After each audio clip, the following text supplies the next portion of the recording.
Good morning students. पिछले class में हम अधिनायकवाद का अर्थ और उसकी परिभाषाओं के बारे में अध्ययन कर चुके हैं।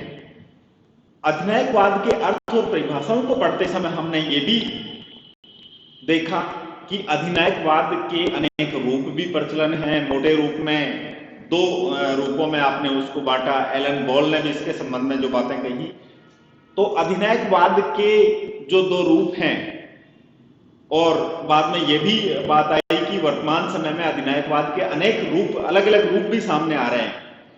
ऑल ओवर अगर बात करें तो आज के क्लास में हम अधिनायकवाद के लक्षण या उसकी विशेषताओं के बारे में जिक्र करेंगे, और ये विशेषताएं और लक्षण हैं वो सभी अधिनायकवाद के सभी रूपों में दिखाई, ऑल ओवर सभी रूपों में दिखाई देते हैं। सबसे पहले हमने अधिनायकवाद के लक्षण और दर्शन, इसकी विशेषताओं को समझने के लिए हमें अधिनायकवाद को मोटा मोटी रूप में देख लेना है। पहली जो बात है कि अधिनायकवाद का जो आधारभूत दर्शन है वो ही क्या है? अतिशासन। अतिशासन का मतलब सत्ता का पूरी तरह से केंद्रीकरण कर देना, यानी सत्ता सारी की सारी एक व्यक्ति के हाथ में केंद्रित कर देना।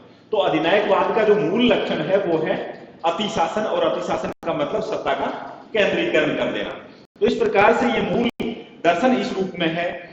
देखो, जब हम बात कर रहे थे कि अधिनायकवादी तंत्र के सर्वाधिकार व स्वेच्छाकारी रूपों का विवेचन जब हमने किया, तो हमने इसके लक्षणों के अध्ययन से संकेत मिलता है कि दोनों ही प्रकार के जो रूप बताए गए थे, दोनों ही प्रकार की व्यवस्थाओं में अंतरों के बावजूद मोटी रूप से इनमें कुछ समानताएं हैं, और इन्हीं समानताओं को हम निम्नलिखित हेडिंग्स में देखने का प्रयास करेंगे, जो आपके समक्ष मैंने बोर्ड पे लिखी हुई भी है।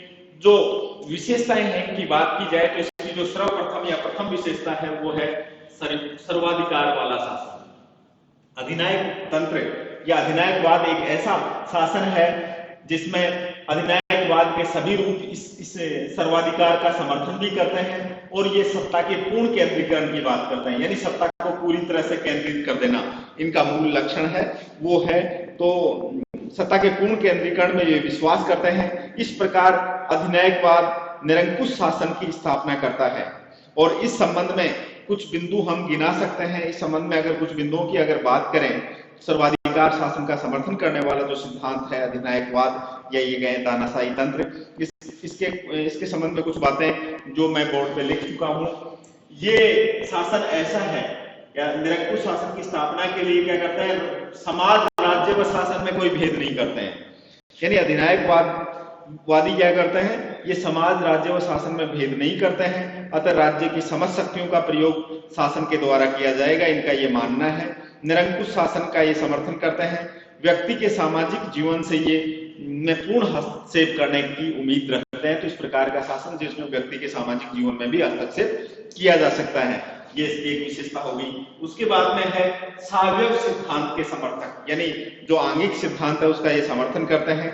राज्य, शरीर और व्यक्ति तथा उसके अंगों के साथ साथ ये राज्य को साध्य मानते हैं और व्यक्ति को साधन मानते हैं, अतः व्यक्ति की स्वतंत्रता का अंत इस प्रकार के शासन में कर दिया जाता है। और राज्य की शरीर रूपी राज्य को जो सावयव सिद्धांत है, या ये कहें कि राज्य का जो आंगिक सिद्धांत है उसका ये समर्थन करते हैं। उसके बाद में है जनमत के निर्माण के साधनों का सरकारीकरण। मीन्स कहने का तात्पर्य ये हुआ कि जनमत के जितने भी साधन हैं, जनमत निर्माण के जितने भी साधन हैं, प्रेस, मीडिया, रेडियो, अखबार, टेलीविजन और सोशल मीडिया, प्रिंट मीडिया, इन सभी मीडिया का क्या कर दिया जाता है?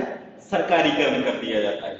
यानी एक प्रकार से ये कहा जाएगा कि सरकार की इच्छा के अनुसार ही मीडिया के साधनों या जन निर्माण के साधनों का संचालन होगा, उनका सरकारीकरण कर दिया जाएगा, वो सरकार के अंडर में आ जाएंगे। और ये स्वतंत्रता में विश्वास नहीं करते, अपने राजनीतिक विचारधारा को ही ये पूर्णतया सत्य और एकमात्र सत्य मानते हैं। इसका और वो जो राजनीतिक विचारधारा शासन की है, उसी विचारधारा के प्रसार का ये प्रयास करते हैं। शिक्षा, साहित्य, प्रेस, रेडियो, सिनेमा आदि के माध्यम से ये अपने एजेंडे को फैलाने का काम करते हैं, उसके संचार या प्रसार का काम करते हैं। उसके बाद में इनका अगला जो लक्ष्य है वो एक साध्य होता है इनका, राज्य को सर्वाधिक शक्तिशाली बनाना। एक ही दल होता है इनका, जैसे कम्युनिस्ट पार्टी की हमने बात की, और दल का एक ही सर्वोच्च नेता होता है। तो एक साथे एक दल व एक नेता के सिद्धांत पर ये काम करते हैं और नेता को पूर्ण सत्तावादी इसमें बना दिया जाता है। उसके बाद में है नेक्स्ट विरोधों का दमन। ऐसा शासन या अधिनायकवादी शासन में क्या होता है कि जो विरोधी विचारधारा होती है, विरोधी जो विचार होते हैं, उस विचारधारा का, विरोधी दल का तथा विरोधी नेता का, विरोधी किसी भी अन्य रूप में उसका विरोध है तो उसको कुचल दिया जाता है, उसका दमन कर दिया जाता है और उसको शक्तिपूर्वक उसको कुचला जाता है।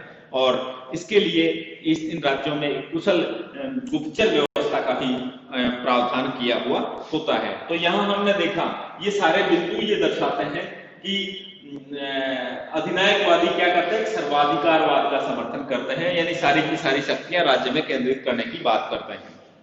उसके बाद में दूसरी जो विशेषता इसकी वो है लोकतंत्र का विरोध। देखिए अधिनायकवाद का जो मूल मोटो है वो ही क्या है, लोकतंत्र से भिन्नता या लोकतंत्र का विरोध करना। इसलिए एक आधारभूत सिद्धांत के रूप में सर्वाधिकारवादियों या ये कहें कि अधिनायकवादियों द्वारा लोकतंत्र से अपने आप को भिन्न माना जाता है और इसके विपरीत इसको माना जाता है। इसीलिए सर्वाधिकारवादी या अधिनायकवादी क्या करते हैं, लोकतंत्र की निंदा करते हैं, उसका विरोध करते हैं। विशेष रूप से हम इटली के फासिस्ट और जर्मनी के जो नाजी अधिनायक तंत्र है उनकी अगर बात करें, जिनको दक्षिणी पंथी अधिनायक तंत्रवादी भी कहा जाता है, ये लोकतंत्र को अयोग्यों का शासन और शक्तिहीन शासन कहकर उसकी आलोचना करते हैं। जिनको दक्षिणी पंथी जो फासिस्ट या अधिनायकवादी कहा जाता है, जिसमें फारसीवादी और नाजीवादी दोनों शामिल हैं, उन्होंने क्या कहा कि लोकतंत्र अयोग्यों का शासन है और ये शक्तिहीन शासन कहकर उसकी आलोचना करते हैं। पर साम्यवादी अधिनायक तंत्र है वह वामपंथी अधिनायकवाद है और यह लोकतंत्र को श्रमिक विरोधी और पूंजीपातियों का शासन कहता है। तो इस प्रकार से अधिनायकवाद के दोनों ही रूप, कौन सा, साम्यवादी रूप भी और दूसरा जो वामपंथी रूप है जिसमें इटली और जर्मनी का जो फांसीवाद और नाजीवाद शामिल है, तो दोनों ही प्रकार के रूपों में लोकतंत्र की निंदा की जाती है। वो दक्षिणी पंथी अधिनायकवादी हैं, वो लोकतंत्र को एक प्रकार से शक्तिहीन शासन कहते हैं और वहीं दूसरे प्रकार के जो वामपंथी अधिनायकवादी हैं वे लोकतंत्र को श्रमिक विरोधी और पूंजीपतियों का शासन कहकर उसकी निंदा करते हैं। तो ये किनकी विशेषता होगी कि लोकतंत्र का विरोध इसमें किया जाता है। नेक्स्ट अगला जो विशेषता है इसकी वो है अंतरराष्ट्रीय जनमत की उपेक्षा। अंतरराष्ट्रीय जनमत की उपेक्षा। देखिए अधिनायकवादी शासन में राष्ट्रीय हित को सर्वोच्च प्राथमिकता दी जाती है और अपनी इनका राष्ट्रीय हित की रक्षा के लिए वो अपनी एक प्रकार से सैन्य क्षमताओं को बढ़ाना चाहते हैं। विदेश नीति ही इस आधार पर संचालित होती है कि राष्ट्र को किस प्रकार से शक्तिशाली बनाया जाए। संचालन अतः विदेश नीति का संचालन कठोरता पूर्वक किया जाता है। जरूरत पड़ने पर अंतर्राष्ट्रीय जनमत व संस्थाओं की भी उपेक्षा इस शासन के द्वारा की जाती है। उदाहरण के लिए हम मुसोलिनी और हिटलर का उदाहरण वहां देख सकते हैं कि किस प्रकार से मुसोलिनी और हिटलर ने अंतर्राष्ट्रीय जनमत का एक प्रकार से क्या मजाक बनाया। तो इस प्रकार से यह अंतर्राष्ट्रीय जनमत का क्या करता है, विरोध करते हैं। मुसोलिनी और हिटलर का उदाहरण भी हमारे सामने है। इसी प्रकार स्टालिन और माओ ने भी ऐसा ही किया, अंतर्राष्ट्रीय जनमत की उपेक्षा करते हैं तथा विदेश नीति का संचालन वो इसी आधार पर करते हैं। यद्यपि ये लक्षण वामपंथी व दक्षिणपंथी दोनों ही प्रकार के अधिनायक तंत्र में पाए जाते हैं, किंतु दोनों ही सिद्धांत व लक्षण की दृष्टि से इनमें काफी अंतर भी है।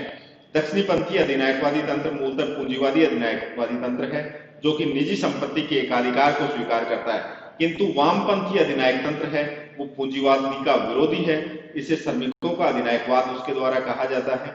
वामपंथी अधिनायक तंत्र की तुलना में जो दक्षिणपंथी अधिनायक तंत्र है वो अधिक राष्ट्रवादी, अधिक युद्ध प्रिय एवं विस्तारवादी अधिनायक तंत्र है। तो इस प्रकार से अंतर्राष्ट्रीय जनमत का विरोध करना इनकी विशेषता है।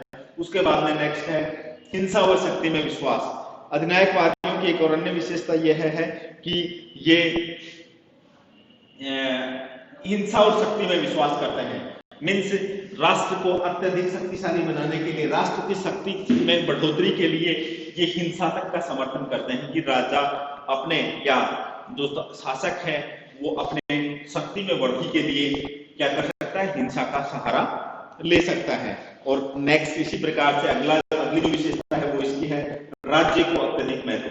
अधिनायकवादियों की एक अन्य विशेषता ये होती है कि राज्य के सम्मान ये किसी अन्य संस्था को नहीं मानते, राज्य को सर्वोच्च संस्था मानते हैं। राज्य में जो शक्ति निहित है वो अन्य किसी संस्था में नहीं हो सकती, ऐसा इनका मानना है। इसलिए क्या करते हैं, राज्य नामक संस्था को अत्यधिक महत्व देते हैं। नेक्स्ट, उग्र राष्ट्रवाद का समर्थन। अधिनायकवादियों द्वारा उग्र राष्ट्रवाद का समर्थन किया जाता है और उग्र राष्ट्रवाद के आधार पर ही लोगों की भावनात्मक मुद्दों पर ये उग्र राष्ट्रवाद को फैलाते हैं और इस आधार पर वो राज्य को शक्तिशाली बनाने का प्रयास करते हैं। और लास्ट अंतिम जो बिंदु है वो है, इसमें इसकी विशेषता में अगर हम देखें तो वो है व्यक्तिगत स्वतंत्रता का विरोधी। ये कैसा दर्शन है, ये कैसा शासन है? सातवां जो बिंदु है वो है व्यक्तिगत स्वतंत्रता का विरोध।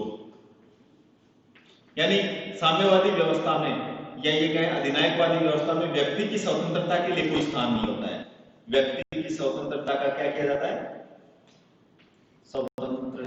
व्यक्ति की स्वतंत्रता का विरोध किया जाता है। व्यक्ति की स्वतंत्रता का विरोधी ये शासन है। तो इस प्रकार से इन विशेषताओं के आज की क्लास में हमने देखा, जो अधिनायकवाद की विशेषताएं और लक्षण विषय पर हमने आज विस्तार से यहाँ चर्चा की।